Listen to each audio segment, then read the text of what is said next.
Good day everyone. Welcome to Natter Negosyo. Natter Negosyo is a short conversation on business.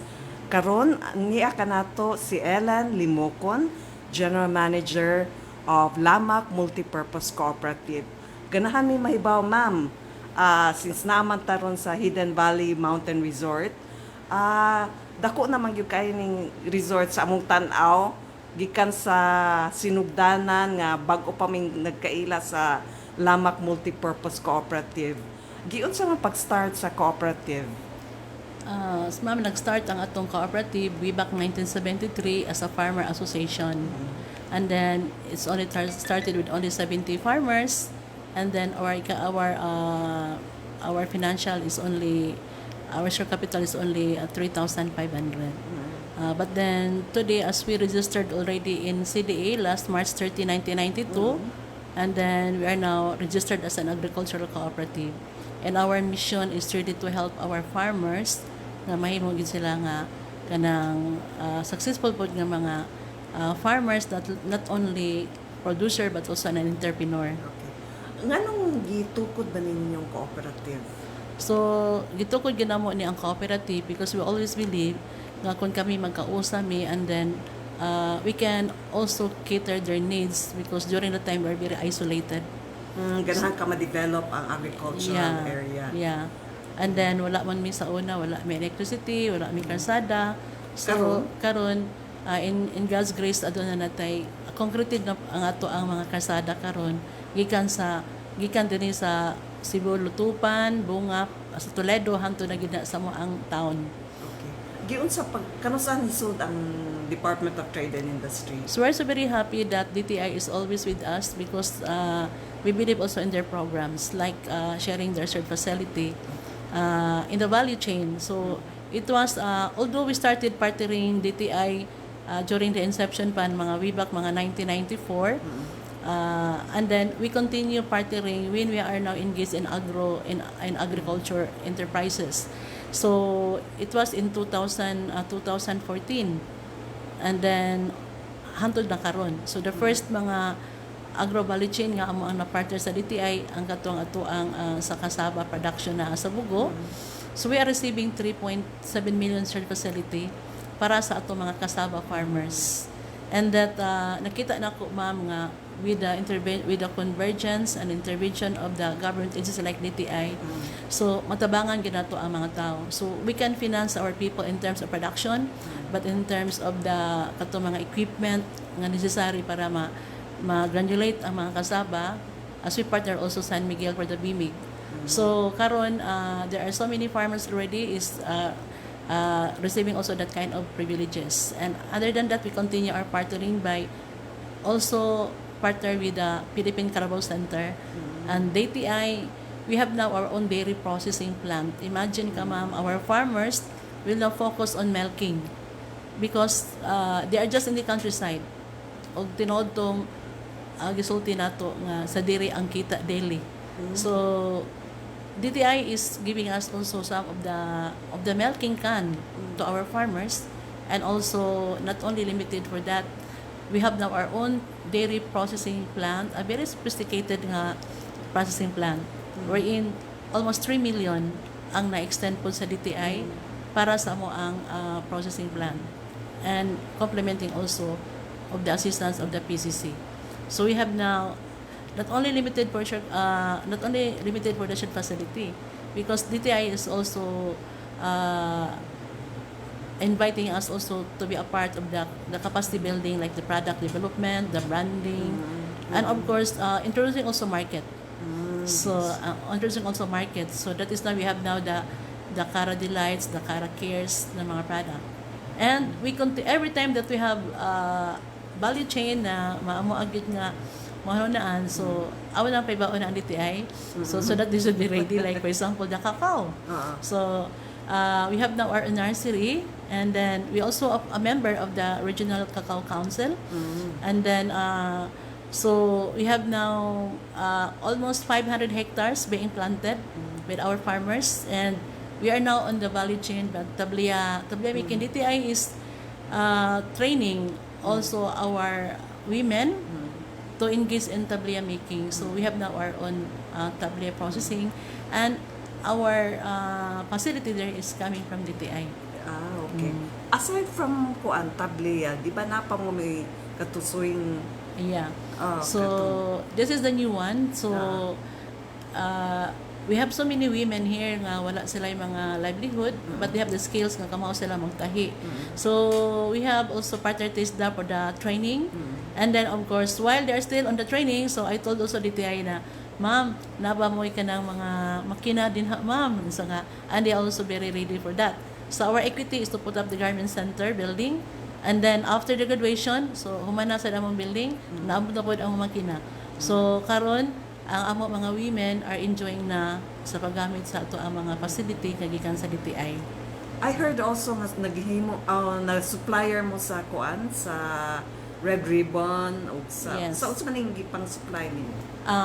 We have also our visible community farmers. So we help them also nga ilang mga vegetables adhering also sa ato ang gitawag ato GAP certified sila, and we are now delivering every day almost 2 tons of vegetables now is being delivered nga to sa ato ang mga partner nga institutional buyer like the Jollibee, the Chowking, and of course the Greenets. So kanang mga Red Ribbon, ma'am, so ilahasad na Mang Inasal, ma'am, ilahasad na for the Limoncito. And with that, we have to maintain also, we have to sustain also our image so that these people also are introducing us to others. Just like DTI also endorsing us katong mga partner po nato like in the Cebu Chamber of Commerce. So na natin mga hotel and restaurants. I think almost 83 institutional buyers now that we supply our vegetable, and that is coming from our local nga mga farmers. You started with how many farmers? So we started with only 20 farmers, Now? and now this is not the farmers that I told you that is being clustered and receiving also the holistic support of Lamac. Okay. Because there are some farmers also that are also individuals sila, and we're not also responding also their market because they can stand. So but almost 700 farmers already from 20 now that continuously delivered us, and we are still expanding, looking for another farmers to produce also the vegetables, as Jollibee is requiring us that there will be more farmers in Kangkong. This is not just within Cebu, it's also within the Visayas. That is National na. Unsa man ni? we just first, this is only for Cebu first, because we also they wanted us to deliver in their older Jollibee food chain, including Visayas, outside Cebu.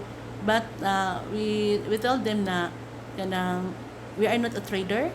So ang amo lang we still have to continue organizing the farmers, because we wanted that it will be our farmers that will commit to produce, and Lamac will be just the one that will bridge them to the market and finance them.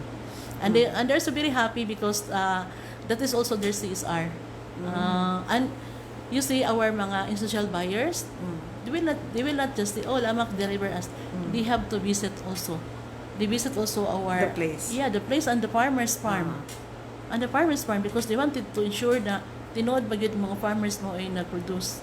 And because every time nga maghimo mi sa mga market testing, amo man dadon man ang mga farmers nga to sa mga managers, sa purchasing managers, sa mga institutional buyers kay para makita sa farmer nga they are the one committing, not Lamac. So and then what is good there is that every time nga mag-deliver na sila sa amoa, this is the most important, we have to pay, Lamac will pay them outright. And then kami na po ang mag-negotiate na po sa kanang ilahang mga agreement, because we promised our farmers na focus mo sa production, and then kung harvest na siya, wala problema, it will be Lamac will pay you outright, and then ituluan sa naman sila financial literacy program, ma'am, kay para dili sila How to handle money. Yeah, and dili po sila mahimong one day millionaire. Wala nga karon, if you can interview some of our farmers, they have their passbook already. Savings, because we also encourage them nga they can deposit their money in our cooperative, not the first money, but then they can deposit it through commodity. So kibaw na sila mga investments. Yeah, so they can invest, ma'am, like 1 kilo of eggplant investment. So they can also save 1 kilo litos. And when that is everyday delivery. So meaning di lang nila malayan ba nga ang ilahang utan ba i-convert ang mga kwarta ni sulod silang passbook. So and then even in the resort. So we're also encouraging. Oh, by the way, to our listeners, the Hidden Valley Mountain Resort is owned by Lamac Multi-purpose Cooperative. Yeah. So Dako kaya ni nga kuan mga higala, dako kay ning resort. so Impressed kay ko nga from 20,000 pesos inyong nahimong pila to 1 million 1.3 billion ang loan portfolio. 1.3 billion. Ang amo akarong loan portfolio. Wow. Oo. And then it give us also a total asset of 1.8 billion. And that's coming from the members. Okay, so makayon ko nga piso-piso lang kada adlaw nga tarungon ng i-manage ang kwarta, and there will be more enterprises, and it is not owned by one person, it is owned by everybody. So how can you see ma'am nga a typical lang farmer, no? Inana, and then mana siya sa resort, kamao na siya mag-booking. Kamao na siya mag-booking, kanahan siya mga bisita. And then na siya maula because there is enough facility that can accommodate sa iya mga parente. And the most important, which is also our ultimate objective of helping our people, is to provide them also a decent house. So that is why we are now in our second phase of constructing our low-cost housing. Kaya nakahuman naman may dito sa lungsod mga 55 units. So nasa mi karon para sa farmer, and that is what we call a farmers. This is for the farmers. Yeah, and that is what we call a farmers village. Where is that? It is now a barangay next to Lamac, an agricultural barangay. It's very near, and that is a 4 hectares. I-divide na mo. Ipalit ninyo ang Yes, map. yeah. Wow. Lamac purchased it, and then I think that is not only limited for 4 hectares, so that is only the initial one, because we still have another 10 hectares that will be allocated for the farmers village. And ang nindot kaya na ma'am, because the farmers, the family, they will be staying there and they will produce, and that their amortization, Puro members gini sila sa yeah, Lamac. because the requirements is that they are our members, and ikaduha, if they want to avail this one, they have to study also in our farm school, which is free. Organic farming. Organic farming, so that is free for the family. Kasi asan himuon ang organic farming? So na diri sa ma'am, academy. naman sa diri ma'am sa kani ang resort man ni. So we just travel mga 10 minutes lang. So maato na maabda na amo ang farm school. A farm school which is partner also with TESDA and ETI. Ang mo enroll ani di lang taga Cebu. Yes, it can be all. It can be anyone from Yeah. outside Visayas. Yeah, okay. It is a government. It is a government, and we're just the one that Ani facilitate- tabang LGU ani. Yeah, they also have also an assistance, because sometimes they also the one that are introducing some of the scholars nga ma-underwent. So what is good here is that wala na problema ang farmers of learning about appropriate farming technology, because we can provide niya free pag yun na siya ma'am. O di ba? So muna nga ang nindot nga muna nga nagbutang sa mi dito kuan sa among farm school natin mga almost 7 hectares, so that natin mga demo demonstration of how to plant high value vegetables using the mga technique bitaw nga kanang maayo nga there are some mga vegetables nga pwede ra i-grow dito nga ato mga nindot nga klima, but then we can introduce also the Israel drip irrigation, and then of course the greenhouses. So Lamac will finance the farmers, and they also market their produce. So now the farmers do not have any more problem, because Tabangan man imong market sa tabangan ilang ng market. products. Yeah. And that the finance is here because we have now 42 branches established in all in the Visayas. So all our members who need for financial assistance regarding sa ilang mga enterprise, and of course labi na ato mga agri farmers, so kanang wala na sa problema. And we have also agritech. We are deploying. We have now What is 24 agriculturists. So in our strength, we have now 24 agriculturists. Just like DTI, you have also the business counselor. Yes. So but then sa mga sad na sad me, Yeah. Lahi na gid kay mo murag high tech na sad mo. Kaya usa ra man na siya, ma'am. Kung ang farmer imuha silang invite for a training, you can hold them only 1 hour. And you have to forget everything nga imong gi-share. Pero kung doon namin agriculturist nga among i-immerse dito sa ilang community in the Na mo coach. yeah. That is why one agriculturist their quota is 300 farmers. And 300 farmers ila pag ginagi-subdivide into cluster. Cluster na sila in specializing commodity. So this coming December 15 in Sudlon, we will be having now our visible and cut flower congress. So we will not be calling our members as an ownership meeting. It should be now in their commodity. That is why this should be it is an interesting because the gathering is specific on their economic activity. So we're calling them the vegetable farmers and cut flower producer. And that is a congress. So every Isay mga tenda ni. katong yung mga farmers nga nag-engage ana their vegetables and Not just within the Visayas or within only lang diri sa Cebu. siguro. And we're also inviting for those who are really sharing them related to their livelihood. So interesado kayo kay ang ilang atong sugatan dito doon na may dakong kalabutan sa ilahang panginabuhi. Not like others sa previous amo may gather tanan. So if you have to discuss this kind of topic, matulog tong uban kay dili man to ilaha. So karon niya. So we have also the Cacao Congress nga among buhaton dito sa Leyte. Kanasan I think last week of December. Because Leyte after Christmas na gid. after sa Christmas na siya, ma'am. Doon sa may kasaba Congress. Kanasan So, mga magsunod-sunod sila. Basta within January December na? siya. No, December gid sa tanan. Okay. Kaya wala na sa get together po namo as their Christmas mga kuan ba. And then siguro mag-invite to dito og taga DTI ma'am kay lipay man kay ang mga farmers dito sa kuan ma'am sa Bugo. Yeah, we started our growership sa kasaba only in Bugo. Now it graduate to 6 municipality already. So ang mga adjacent ka municipality so nananaw na po sila kasaba. And they are already our members. That is why Halinon gitin rin yung kasama, no? yes, because that is also being used sa BIMIG para sa ilahang feeds. Magamit din is Yeah, and then mo na nga ang kami may problema sa market kay naman ang San Miguel.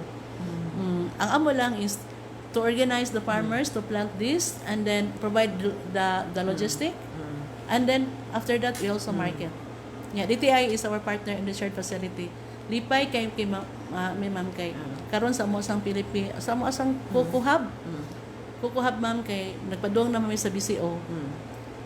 Then pasalamat ko nga niabot na pud ang BCO nga shared facility in ana and maybe by January we can now start putting the complete no nga mga facility. In partners also with DTI and DOST. Yes. So DOST also partnering us to put up what we call the manufacturing village.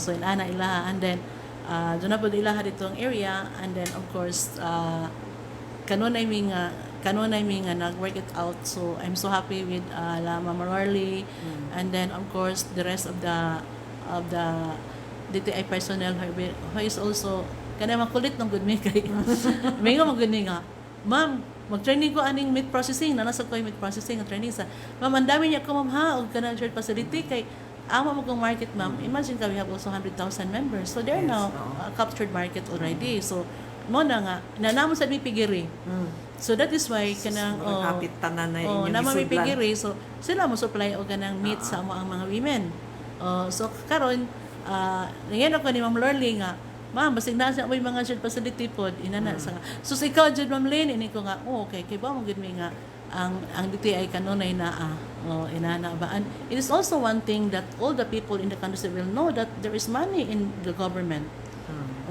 and then the only thing wala lang kay balo sila so kami na ang sibya dito sa mayong balita na yung mga programa nato sa gobyerno especially DTI and I'm so happy that we are now under DTI. So may dyan pagka-mats. Salamat kayo, Ma'am Ellen, for guesting in this program. And to our listeners, thank you for listening in. Follow us on Facebook at DTI Central Visayas and on YouTube and Blogger at Natter Negosyo.